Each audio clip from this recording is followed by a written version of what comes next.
డబ్బు, అనారోగ్యం, ఉద్యోగం, వ్యాపారం, అప్పులతో బాధపడుతున్నారా? మీకోసమే లాంచ్ యువర్ ఫ్యూచర్ ప్రోగ్రామ్.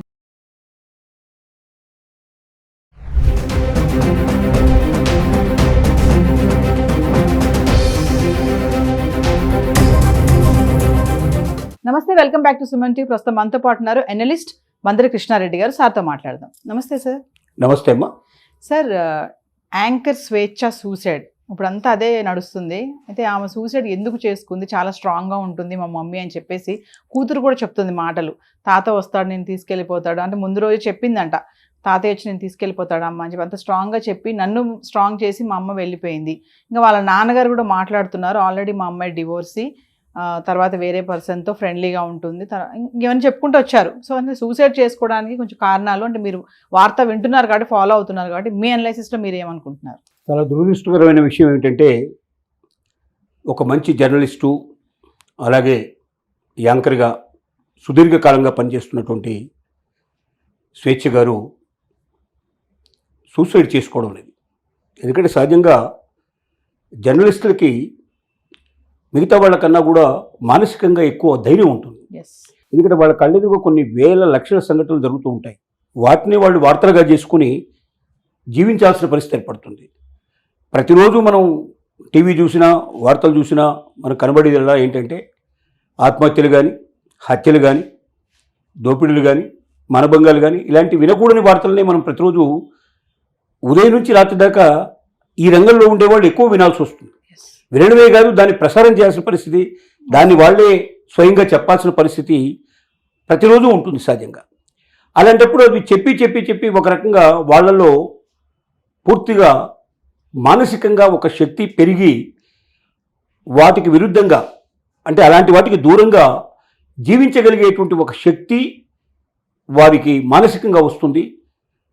ఆ రకంగా మిగతా వాళ్ళకన్నా ధైర్యస్తులు జర్నలిస్టులు కానీ లేక టీవీ రంగం లోపల మనకు ఈ రంగంలో పనిచేసేటువంటి వాళ్ళంతా కూడా, మీడియాలో పనిచేసే వాళ్ళంతా మనకున్నటువంటి ఒక నమ్మకం, ధైర్యంగా ఉంటారు, ఎక్కడికి వెళ్ళినా వెళ్ళిపోతారు వాళ్ళు. డెఫినెట్గా ఉంటారు, డెఫినెట్గా. ఎందుకంటే ప్రతిరోజు అవి చూస్తుంటారు కాబట్టి, ప్రతిరోజు వింటుంటారు.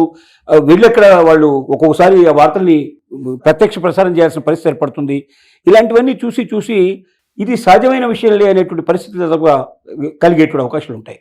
కానీ మరి స్వేచ్ఛ ఎందుకు ఈ రకంగా నిర్ణయం తీసుకుందో మనకు తెలియదు. వాళ్ళ తండ్రి గారు చెప్పేటువంటి మాటలను బట్టి కానీ, వాళ్ళ అమ్మాయి చెప్పేటువంటి మాటలు బట్టి కానీ మనకు అర్థమవుతుంది ఏంటంటే, తను డైవర్సీగా ఉన్నటువంటి పరిస్థితి, ఇంతకుముందే డివోర్సు తీసుకోవడం జరిగింది. తర్వాత తన జీవితంలోకి ఒక పూర్ణచంద్రరావు అనేటువంటి ఒక వ్యక్తి ప్రవేశించాడు అని చెప్పి వాళ్ళ ఫాదరు స్టేట్మెంట్ ద్వారా మనకు తెలుస్తోంది. తను కూడా జర్నలిజంలోనే ఉన్నారని తెలుస్తోంది. కానీ అతను వివాహితులని, భవిష్యత్తు లోపల తను భార్యకు విడాకులు ఇచ్చి స్వేచ్ఛతో వివాహం చేసుకుంటాననేటువంటి వాగ్దానం చేశాడని, కానీ అది జరగలేదు అని, కాబట్టి తనతో ఆ పూర్ణచంద్రరావుతో ఇక శాశ్వతంగా తెగదింపులు చేసుకుంటానని చెప్పి తండ్రికి చెప్పిందని తండ్రి ఇచ్చినటువంటి స్టేట్మెంట్ ప్రకారం మనకు తెలుస్తోంది. అంటే దీని అర్థం ఏంటంటే, వీళ్ళిద్దరి మధ్య బాగా పీక్ వెళ్ళిపోయింది, తగవ అనేది వెళ్ళిపోయింది అనేది అర్థమవుతోంది. సహజంగా ఒక్కటే, అన్నీ తెలిసి కూడా ఈ ప్రపంచం లోపల తెలిసిన వాళ్ళు ఎందుకు తప్పులు చేస్తారో అర్థం కాదు. ఎందుకంటే ఒక వివాహిత డైవర్స్ అయిపోయింది, డివోర్సీగా ఉన్నది ఇప్పుడు అంటే ప్రస్తుతానికి ఆవిడ